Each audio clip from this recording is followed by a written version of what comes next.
सैयानी कलागे सावन महीनावाना सैयानी कलागे सावन महीनावाना महीनावाना हो महीनावाना ए राजानी कलागे सावन महीनावाना रिम झिम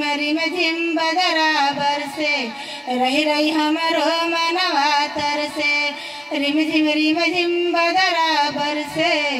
रही रही हमरो मनवा तरसे बाबा विश्वनाथ के करबे दर्शनवाना सैयानी कलागे सावन महीनावाना कान्हे कावर ले सजाई चुनरी जोगिया रंग फहराई कान्हे कावर ले सजाई चुनरी जोगिया रंग फहराई गंगा जल से धोइबे बाबा के चरणवाना गंगा जल से धोइबे बाबा के चरणवाना गोइयानी कलागे सावन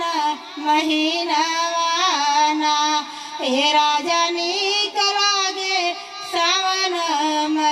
महीनावाना चढ़ाइबे बेल पत्र नवेद छिपल बा एहि में भारी भेद चढ़ाइबे बेल पत्र नवेद यही में छिपल बा भारी भेद गाजा भांग धतूरा बाबा का भोजनवाना